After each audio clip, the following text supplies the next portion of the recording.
Hello dear students, मैं हूं मिथिलेश कुमार और आप सभी लोगों का स्वागत करता हूं आज के प्यारे से क्लास में। यूपी पॉलिटेक्निक ग्रुप ई यानी कि डी फार्मा का एंट्रेंस एग्जाम बहुत नज़दीक आने वाला है। भले अभी एग्जाम डेट आपका रिलीज नहीं किया गया है, लेकिन एक्सपेक्टेड है कि आपका जून के मिड में एग्जाम हो सकता है, यानी कि जून के बीच वाले पीरियड में चांसेस हैं एग्जाम होने के। तो अभी आपके पास जो भी टाइम बचा हुआ है उसमें आप मॉडल पेपर जैसी चीज़ों को सॉल्व कीजिए जो कि बिल्कुल प्रीवियस ईयर क्वेश्चन के ऊपर बेस्ड हो। ऐसा नहीं आलतू फालतू क्वेश्चन प्रैक्टिस कर रहे हैं, नहीं। जब भी क्वेश्चन प्रैक्टिस करेंगे तो based on previous year question, जो पिछले 5 वर्षों के क्वेश्चन रहे हैं उसी के आधारित पर मैं आपको मॉडल पेपर सीरीज करवा रहा हूँ, जिसमें आज हम लोग सेकेंड मॉडल पेपर सॉल्व करने वाले हैं। एंड मॉडल पेपर मतलब ये नहीं है कि क्वेश्चन का आंसर टिक करेंगे, नहीं। क्वेश्चन के पूरे डीप में जाएंगे और इन पूरे कॉन्सेप्ट को क्लियर करेंगे, क्योंकि क्वेश्चन शायद हूबहू रिपीट ना हो लेकिन कॉन्सेप्ट जरूर रिपीट होता है। तो कॉन्सेप्ट अगर क्लियर कर लेते हैं तो इतना एबिलिटी अपने अंदर डेवलप कर लीजिए कि अगर आपको एग्जैक्ट आंसर नहीं पता है फिर भी आप ऑप्शन अगर देख के थोड़ा अनुमान लगा कर मारे तो आपका सही हो जाए। अक्सर सुनते होंगे कि कुछ बच्चे बोलेंगे अरे मैं तो तुक्का मारा था लेकिन फिर भी मेरा सही हो गया। तो जो तुक्का मारने वाला सही होने का प्रोबेबिलिटी ज़्यादा तब रहता है जब आप लॉजिक के साथ तुक्का मारे, यानी कि अगर 4 ऑप्शन है तो उसमें कहीं ना कहीं आप 2 ऑप्शन को कम से कम छांट दिए, तभी तो 2 ऑप्शन में 50-50 का चांसेस है ना। अब ऐसे जय माता दी, जय श्री हनुमान, भगवान राम की जय, जय काली मैया करके करोगे तो फिर तो दिक्कत वाली बात है। तो यहाँ पर इस तरीके से कुछ पढ़िए, कॉन्सेप्ट डेवलप करिए ताकि आपका तुक्का भी काम करे। ठीक है, चलो स्टार्ट करते हैं, है ना। व्हाट इज प्लाज्मिड, सबसे पहला आपका क्वेश्चन है what is a plasmid. Plasmid क्या होता है बताइए। एक लावा होता है, एक फंगस होता है, a part of molecular biology, या तो extra chromosomal DNA in the bacterial cell. बताइए, कवक होता है, लवक होता है या कवक होता है, जीव द्रव्य कला का एक भाग है, या तो जीवाणु कोशिका में केंद्रक बाह्य डीएनए है। तो आप सभी लोग बताइए व्हाट इज प्लाज्मिड। तो प्लाज्मिड का आंसर क्या चला जाएगा, एक एक्स्ट्रा क्रोमोसोमल डीएनए है जो कि बैक्टीरियल सेल, इस किस में पाया जाता है, बैक्टीरियल सेल में।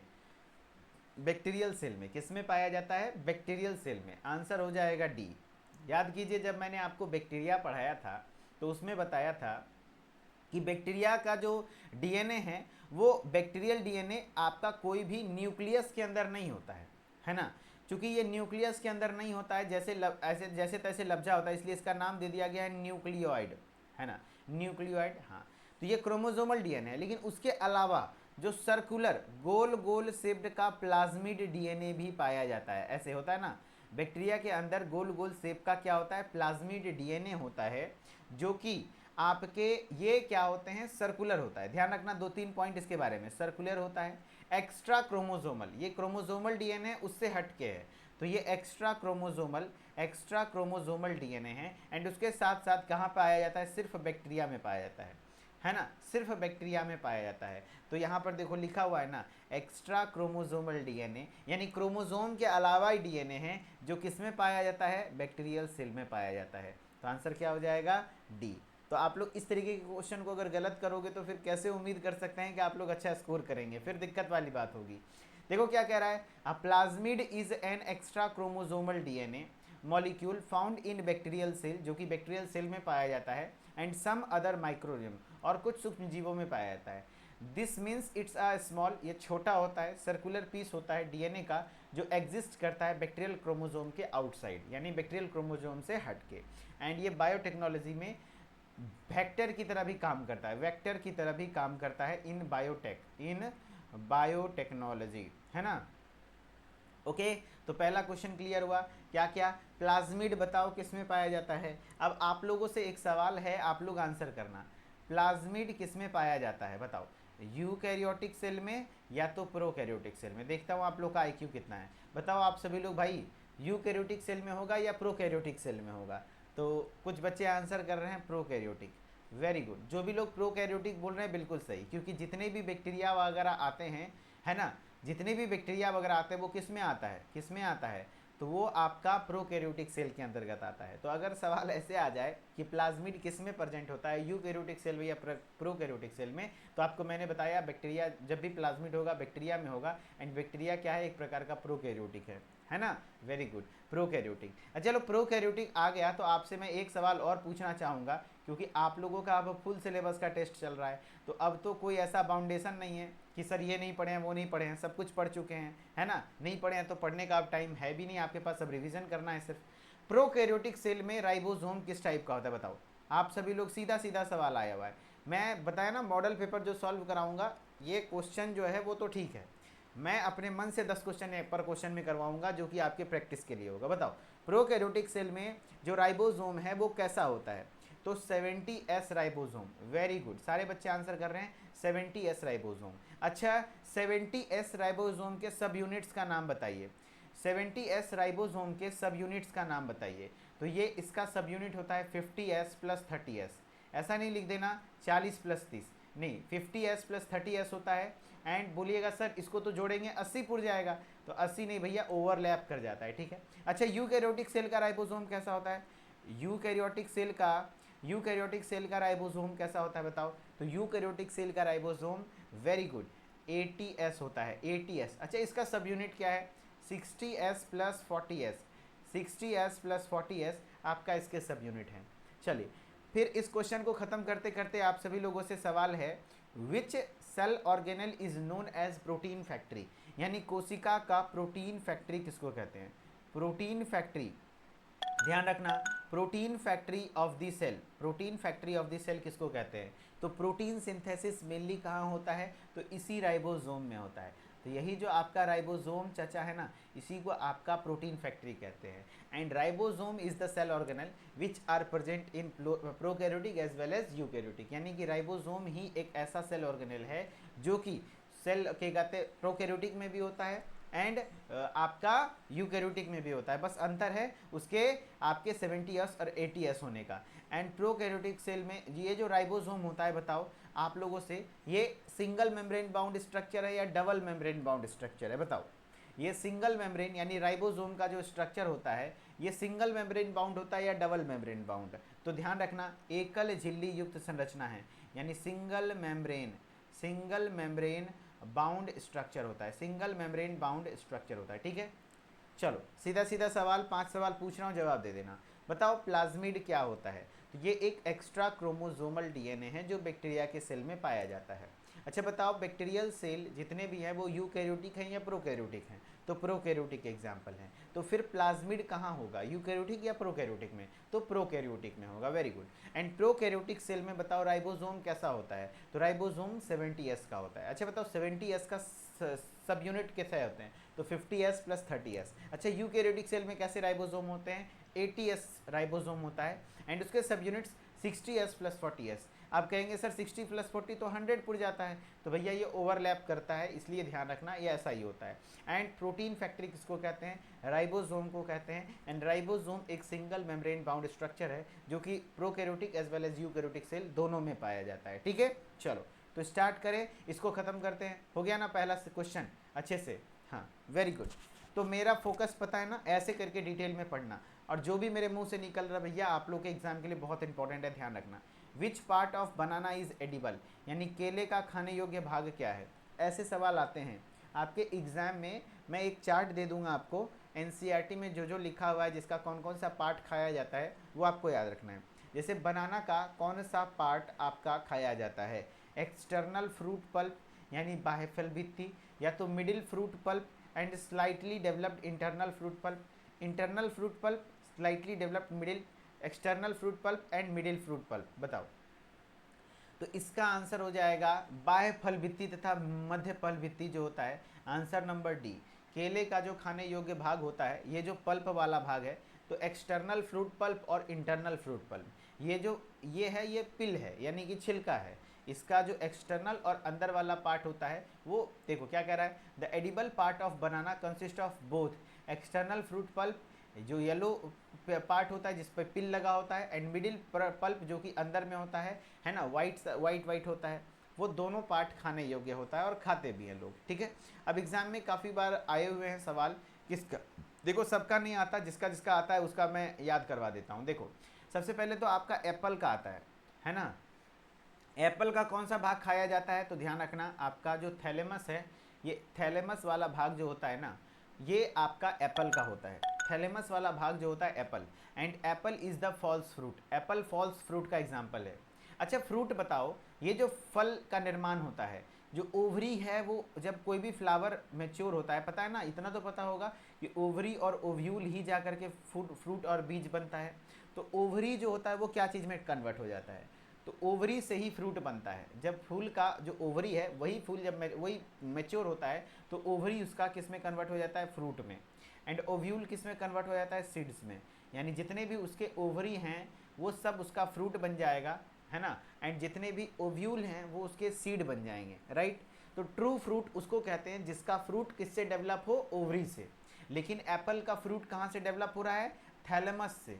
एप्पल का फ्रूट किससे डेवलप हो रहा है, थैलेमस से। इसलिए एप्पल को ध्यान रखना, इसको फॉल्स फ्रूट का एग्जाम्पल भी माना जाता है, फॉल्स फ्रूट का एग्जाम्पल, फॉल्स फ्रूट का एग्जाम्पल आपका माना जाता है, ठीक है। हाँ, उसके बाद आप लोग को याद रख लेना है एगो इसका कोकोनट का, कोकोनट ध्यान रखना, कोकोनट का जो बीच वाला पार्ट जो आप लोग खाते हो ना, वाइट वाइट, एंड उसके अंदर जो पानी होता है वो पूरी तरीके से इंडोस्पर्म होता है। क्या होता है, इंडोस्पर्म होता है।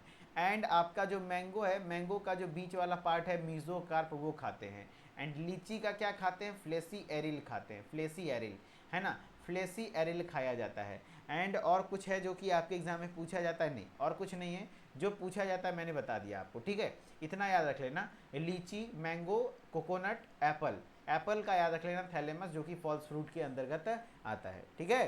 हाँ जी, वेरी गुड। चलो तो ये भी क्वेश्चन हो गया। हाँ चलो अब नेक्स्ट क्वेश्चन में आते हैं। The result of abscisic acid treatment is, बताओ एब्सिसिक एसिड उपचार का क्या परिणाम होगा। यानी एब्सिसिक एसिड का अगर प्लांट के ऊपर छिड़काव कर देंगे तो उसके ऊपर क्या असर होगा। तो याद रखना ये क्या है, लीफ एक्सपेंड करता है, क्या क्या पत्तियां फैलने लगती है, ऐसा नहीं होता है। स्टेम इलोंगेशन, क्या स्टेम इलेंगोट, एक तरीके से ये प्लांट ग्रोथ इनिबिटर्स है ना, एब्सिसिक एसिड यानी प्लांट की ग्रोथ को रोकता है। तो स्टेम का इलेंगोशन भी नहीं होगा, यानी तने का लंबाईपन, ऐसा नहीं है। क्लोजर ऑफ स्टोमेटा, यस, ये स्टोमेटा को क्लोज कर देता है। ये क्या कर देता है, स्टोमेटा को क्लोज कर देता है। अब कुछ बच्चे बोलेंगे सर स्टोमेटा क्या है, यहाँ से भी सवाल आया हुआ है। तो पत्तियों में जो छोटे छोटे रंध्र पाए जाते हैं, जैसे छिद्र पाए जाते हैं जिसको रंध्र कहते हैं, वो एक्चुअली स्टोमेटा कहलाता है। एंड इसी स्टोमेटा के माध्यम से प्लांट्स गैसियस एक्सचेंज करते हैं, वो CO2 को लेते हैं एंड O2 को छोड़ते हैं।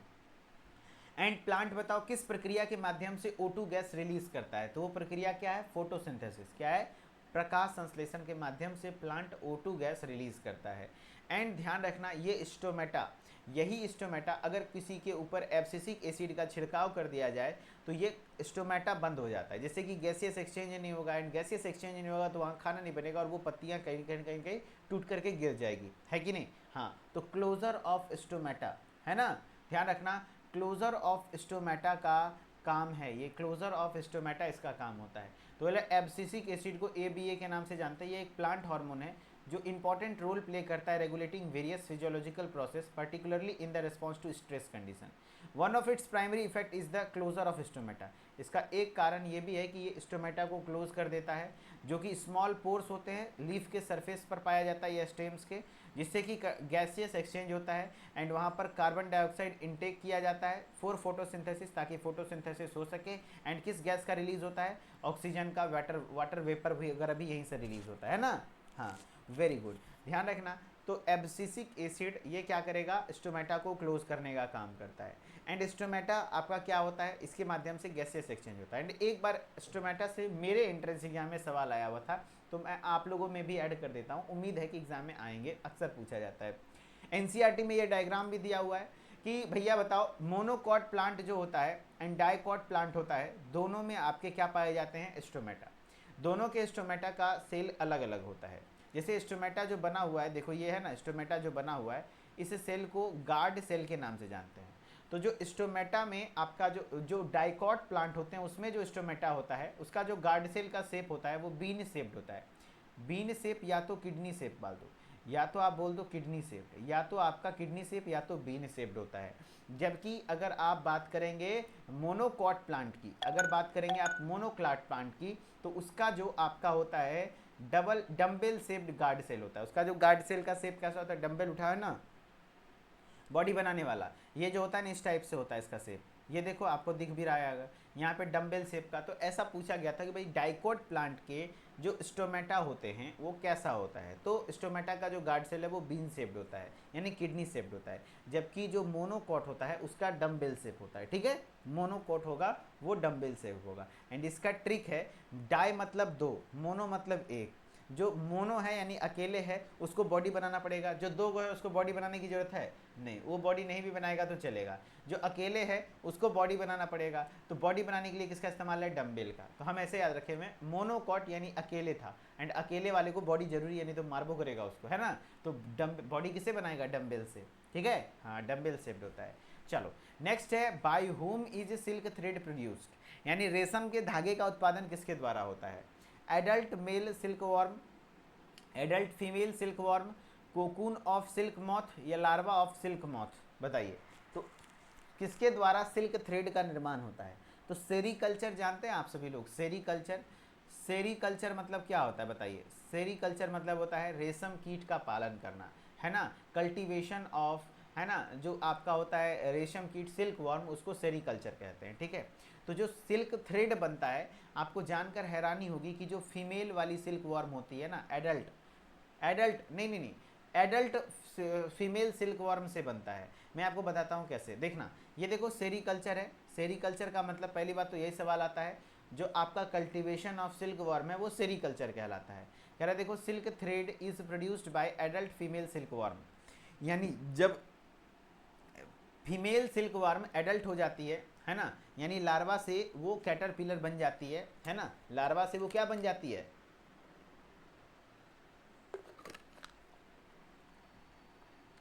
कैटरपिलर की स्टेज में आ गई, specially during the process of spinning a cocoon, तब ये अपना कोकून छोड़ती है, तब ये अपना कोकून छोड़ती है।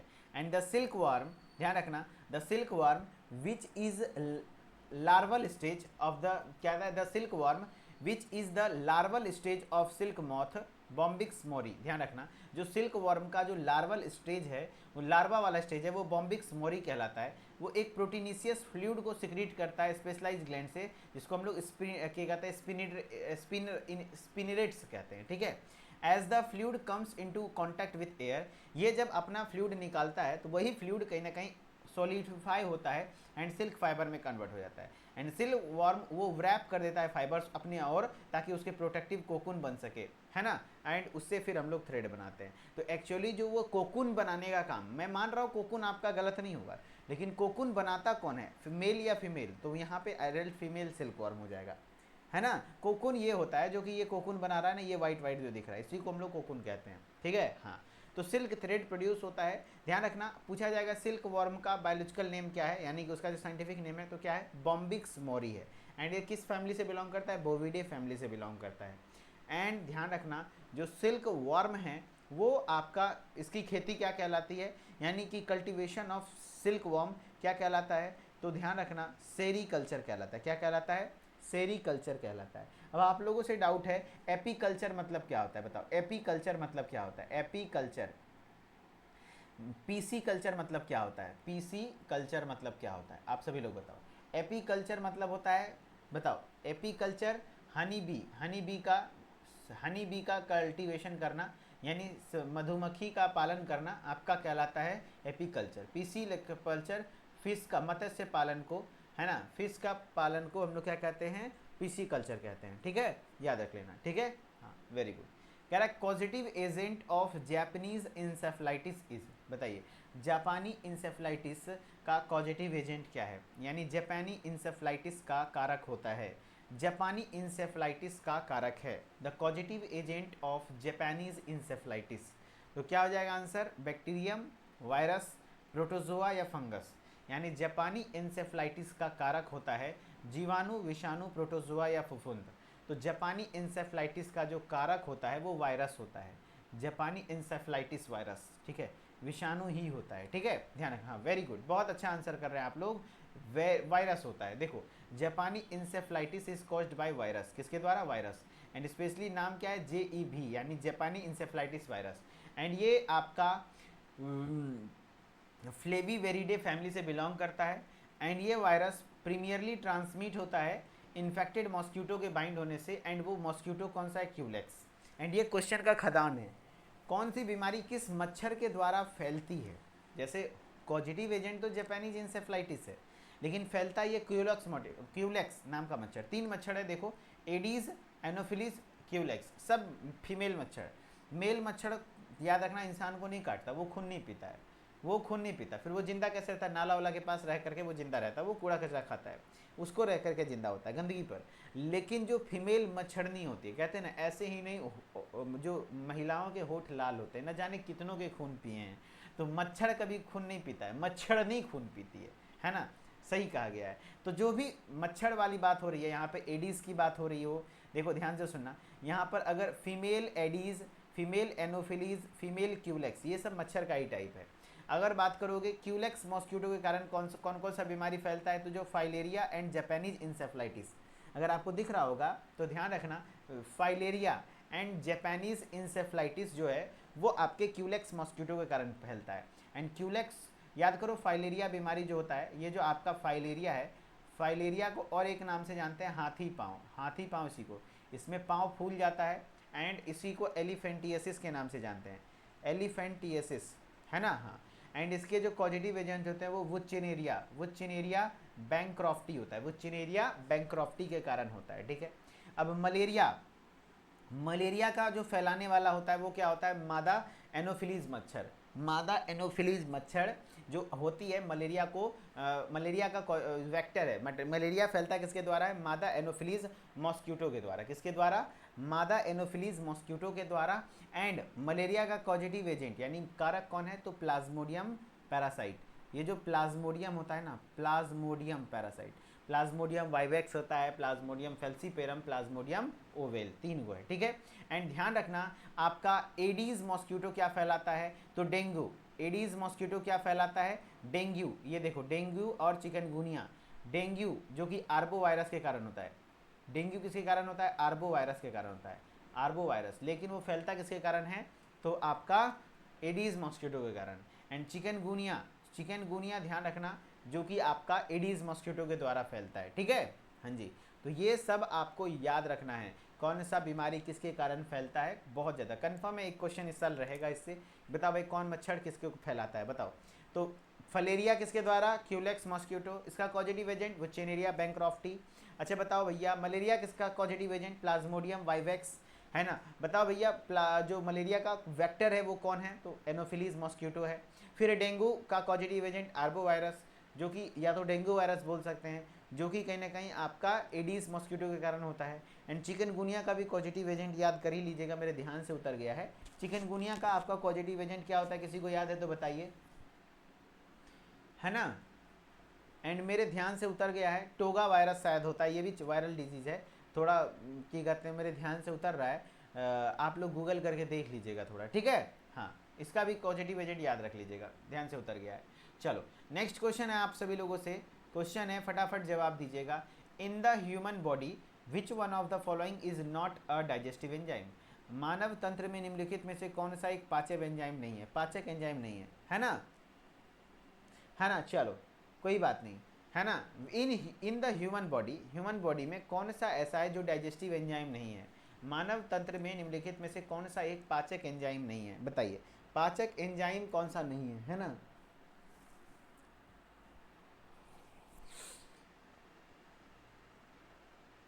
In human body which of the following is not a digestive enzyme, इसमें से कौन सा डाइजेस्टिव एंजाइम नहीं है, तो ट्रिप्सिन, गैस्ट्रीन, टाइलिन, पेप्सिन, बताइए ट्रिप्सिन, गैस्ट्रीन, टाइलिन, पेप्सिन, इसका आंसर करिए। तो इसमें से कौन सा एक डाइजेस्टिव एंजाइम नहीं है, तो डाइजेस्टिव एंजाइम देखो पाचक एंजाइम की बात कर रहा है, तो ट्रिप्सिन, टाइलिन, पेप्सिन ये तीनों हैं, कौन सा बोला नहीं है, तो गैस्ट्रीन।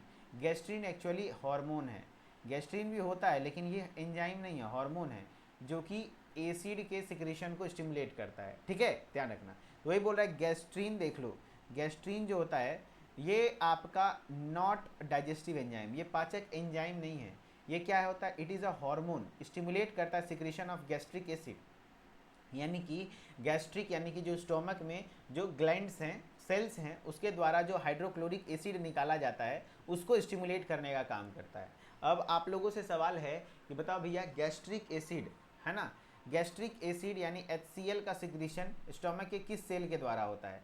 तो पेराइटल सेल के द्वारा, पेराइटल सेल के द्वारा स्टोमक में पाया जाता है। एंड पेराइटल सेल को और ऑक्जेंटिक कोशिका के नाम से जानते हैं, ऑक्जेंटिक सेल के नाम से जानते हैं। एंड गैस्ट्रिक एसिड हेल्प करता है digestion of food by creating and acidic environment. हाँ भैया एसिडिक एनवायरनमेंट देखो, ये गैस्ट्रिन हार्मोन रिलीज हुआ जैसे कि स्टोमक आपका एक्टिवेट होता है एंड वहाँ पर एसिड बनाता है, एंड एसिड की वजह से ही आपका प्रोटीन का ब्रेकडाउन वगैरह होता है। जो पेप्सिनोजेन है, ध्यान रखना, इनएक्टिव फॉर्म में होता है, प्रोटीन डाइजेस्टिव एंजाइम, यही HCl है जो उसके वजह से पेप्सिन में कन्वर्ट होता है, यही HCl है जिसकी वजह से पेप्सिन में कन्वर्ट होता है।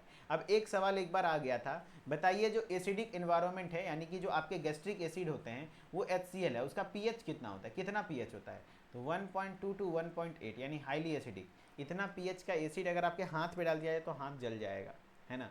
हाँ, तो प्रोटीन आपका तभी पाचन हो पाएगा जब आपका एसिड रिलीज होगा, ठीक है।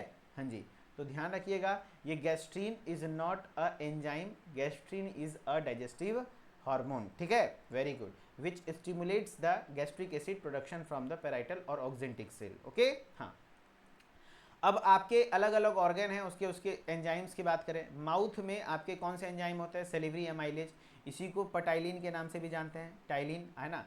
और ये क्या करता है? स्टार्च को माल्टोज में कन्वर्ट करता है, राइट। हाँ, स्टार्च को माल्टोज में कन्वर्ट करने का काम करता है। स्टोमक में आपका पेप्सिन एंजाइम होता है, ये ब्रेक डाउन करता है प्रोटीन को डाइपेप्टाइड्स में, यानी प्रोटीन को पाचन में हेल्प करता है। ध्यान रखना, जो आपका मेनली प्रोटीन का डाइजेशन जो स्टार्ट होता है वो कहाँ से होता है? तो स्टोमक से होता है। एंड पेनक्रियाज के द्वारा जो रिलीज़ किया जाता है, जैसे एमाइलेज वो स्टार्च को डाइजेस्ट करेगा, ट्रिप्सिन प्रोटीन को डाइजेस्ट करेगा, लाइपेज लिपिड को डाइजेस्ट करेगा, एंड स्मॉल इंटेस्टाइन में फाइनली डाइजेस्ट हो जाता है, वहाँ पर माल्टोज रिलीज होता है जो कि माल्टेज को जो माल्टेज होता है ये माल्टोज को ब्रेक डाउन करता है, सुक्रेज सुक्रोज को, लैक्टेज लैक्टोज को, पेप्टाइड्स पेप्टाइडेज को, ये सबको ब्रेक डाउन करके खेल खत्म करता है। एंड ओवरऑल फाइनली सबसे ज़्यादा डाइजेशन कंप्लीट कहाँ हो जाता है भैया? तो बताओ, मैक्सिमम डाइजेशन स्मॉल इंटेस्टाइन में। अगर आपसे पूछ देगा मैक्सिमम एब्जॉर्प्शन कहाँ होता है, तो वो भी आपके स्मॉल इंटेस्टाइन में ही होता है ना। चलो ध्यान रखना, ये भी आपका maximum digestion and maximum absorption small intestine में रिलीज होता है, ठीक है, सबसे ज़्यादा होता है। अब द यूनिट ऑफ फोटोसिंथेसिस, यानी फोटोसिंथेसिस का इकाई क्या है? बताओ, प्रकाश संश्लेषण की इकाई क्या है? तो प्रकाश संश्लेषण की इकाई स्ट्रोमा कहलाती है, बताइए, स्ट्रोमा कहलाती है, या तो ग्रेनम कहलाती है, या क्वांटाजोम, या थाइलाकॉइड्स। तो आपका जो फोटोसिंथेसिस का यूनिट है वो क्वांटाजोम कहलाता है। एक्चुअली फोटोसिंथेसिस होता क्या है? तो ये जो आपके क्लोरोप्लास्ट होते हैं इसमें काफ़ी सारे थाइलाकॉइड के मेम्ब्रेन हैं, एंड थाइलाकॉइड आपस में जब इकट्ठा हो जाता है तो वो ग्रेनम कहलाता है, एंड ग्रेनम के ऊपर काफ़ी सारे क्वांटाजोम होते हैं जिसमें फोटोसिंथेसिस होती है। तो जो यूनिट ऑफ फोटोसिंथेसिस है वो क्वांटाजोम होता है। क्या होता है? क्वांटाजोम होता है। एंड फोटोसिंथेसिस के रिएक्शन को याद रखिएगा, ये जो कार्बन डाइऑक्साइड है इन्वायरमेंट से स्टोमेटा के द्वारा लिया जाता है, एंड वाटर कहाँ से लिया जाता है? नीचे से, ध्यान रखना, जाइलम के द्वारा जाता है, एंड सनलाइट, है ना, एंड क्लोरोफिल पिगमेंट के प्रेजेंस में ग्लूकोज का निर्माण होता है, एंड ऑक्सीजन गैस रिलीज होती है, ठीक है। ये है आपका फोटोसिंथेसिस, ओके। चलो, and which hormone is emergency hormone? बताइए, कौन सा हार्मोन आपातकालीन हार्मोन कहलाता है? यहाँ पर कौन सा हार्मोन आपातकालीन hormone? Insulin, adrenaline, oestrogen, oxytocin, यानी कि कौन सा हार्मोन आपका जो है वो आपातकालीन हार्मोन कहलाता है? तो इमरजेंसी हार्मोन आपका, ध्यान रखना, जो इमरजेंसी हार्मोन है यानी कि आप FFF भी कह सकते हो, फाइट फाइट और फ्लाइट, यानी लड़ो उड़ो और भागो हार्मोन, जो आप स्ट्रेस कंडीशन में होते हो तो रिलीज होता है, ये एड्रेनलिन रिलीज होता है जो कि किडनी के द्वारा, किडनी के ऊपर जो एड्रिनल ग्लैंड होते हैं उसके द्वारा रिलीज होता है। तो ये देखो एड्रेनलिन जो है ये एड्रिनल ग्लैंड है, इसी का जो ये बाहर वाला होता है कॉर्टेक्स एंड अंदर वाला होता है मेड्यूला, तो यही एड्रिनल ग्लैंड के द्वारा रिलीज किया जाता है। तो आपके ध्यान रखना है, एड्रिनल ग्लैंड जो होता है ना, एड्रिनल ग्लैंड का बाहरी भाग कॉर्टेक्स कहलाता है, ये देखो बाहरी भाग कॉर्टेक्स है एंड अंदर वाला भाग मेड्यूला कहलाता है। तो कॉर्टेक्स वाले भाग से कौन कौन से हार्मोन बनते हैं? तो मिनरलोकॉर्टिकॉइड जो कि एल्डोस्टेरोन के नाम से जाना जाता है, glucocorticoid, cortisol and sex hormone जैसे एंड्रोजन और एस्ट्रोजन थोड़ा बहुत बनता है कॉर्टेक्स से, जबकि मेड्यूला वाले हिस्सा से आपके कैटाकोलामाइंस बनते हैं जिसमें आपके नॉरएड्रेनालिन, एड्रेनालिन ये सब चीज़ आ जाता है, ठीक है, ध्यान रखना। तो मेड्यूला वाला भाग आपका ये इमरजेंसी हार्मोन है। जैसे इमरजेंसी कंडीशन में मान लो आप थोड़ा अच्छा वाला माहौल क्रिएट करते हैं, आप अपनी समझ रहे हो ना, ऐसे समझ, आपकी जो मान लो जीएफ है, गर्लफ्रेंड है, ठीक है, हाँ, सब बच्चे तो नहीं हो, चूजा तो कोई नहीं हो, सब 18+ हो, हाँ ठीक है, उसके साथ गए हो कहीं घूमने, घूमने के साथ साथ ओयो भी गए हो, है ना, थोड़ा टाइम स्पेंड करने, भाई कुछ गलत मत लेना, हाथ पे हाथ रखे हो, सीन क्रिएट हो रहा है, गाना भी बज रहा है, आज फिर तुम पे प्यार आया है, और बाहर से कोई गेट ठकठका दे और कह दे पुलिस का रेड पड़ गया है इस होटल में तो आपका तो हालत खराब हो जाएगा दोस्त, सच बताना है कि नहीं। हाँ, उस समय क्या होगा, दिलों की धड़कनें बढ़ जाएंगी, सांस लेने का रेट बढ़ जाएगा, ब्लड प्रेशर हाई हो जाएगा। तो इमरजेंसी सिचुएशन हो जाता है, अचानक से मान लो सांप देख लिए, अचानक से कुत्ता दौड़ा दिया, कुछ भी आप ऐसा सिचुएशन जब आप डर जाते हो तो उस समय जो आपकी बॉडी का सारा मेटाबॉलिज्म को कंट्रोल करता है वो आपका जो एड्रेनालिन है वो कंट्रोल करता है, ठीक है, जो कि इमरजेंसी हार्मोन के नाम से जाना जाता है ना हाँ, समझ में आया, हाँ ठीक है, वेरी गुड। चलो नेक्स्ट क्वेश्चन है, among the following which one assist the human body in fighting against infection. बताइए इसमें से कौन सा ऐसा पार्ट है निम्नलिखित से कौन सा मानव शरीर के संक्रमण के संघर्ष में सहायता करते हैं। संक्रमण के संघर्ष में यानी कि इन्फेक्शन से लड़ने में कौन हेल्प करता है, हार्मोन है, हार्मोन इन्फेक्शन से लड़ने में हेल्प करेगा, एंजाइम्स नहीं, वाइट ब्लड सेल, वाह, वाइट ब्लड सेल यानी कि इसको सोल्जर ऑफ द बॉडी कहते हैं, एंड वाइट ब्लड सेल को ल्यूकोसाइट्स के नाम से भी जाना जाता है, ठीक है। रेड ब्लड सेल का काम क्या होता है सर, तो रेड ब्लड सेल का काम होता है ऑक्सीजन को कैरी करना, O2 को कैरी करना, O2 को कैरी करना। चलो नेक्स्ट क्वेश्चन है, when the concentration of CO2 increases in the blood, अगर आपके ब्लड में CO2 का लेवल बढ़ता जाता है ना, देन रेस्पिरेशन क्या होगा, क्या हो जाएगा बताओ, जब रुधिर में CO2 की सांद्रता बढ़ जाती है तो श्वासोच्छ्वास क्या हो जाता है, तो जब कार्बन डाइऑक्साइड आप सांस लेते लेते लेते लेते भर गया है, ठीक है, अंदर में कार्बन डाइऑक्साइड बढ़ गया है, तो आपका कहीं ना कहीं सांस दम घुटने लगेगा एंड जल्दी जल्दी आप सांस छोड़ने लगो है ना, नाक बंद कर देते हैं तो सांस छोड़ना बंद कर दो, है ना, तो अब दम घुटने लगेगा, तो बिकम्स रैपिड एंड डीप, यानी कि जल्दी जल्दी और डीपली सांस लेने लगोगे, तीव्र एंड गहरा, है ना, ध्यान रखना, है ना, यानी कि क्या हो जाएगा, तीव्र और गहरा सांस होने लग जाता है ना।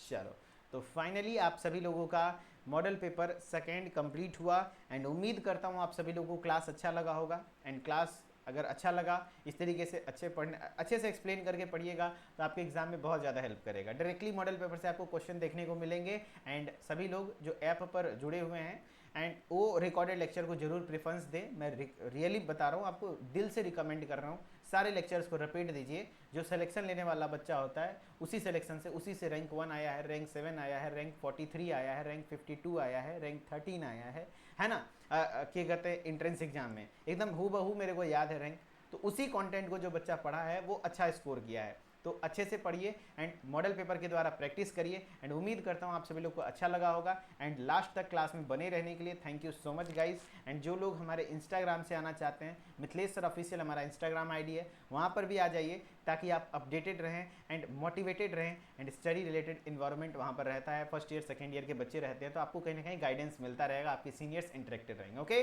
थैंक यू सो मच, फिर मिलते हैं नेक्स्ट क्लास में, तब तक के लिए धन्यवाद, bye bye, good night, love you, जय हिंद, जय भारत, बाय बाय।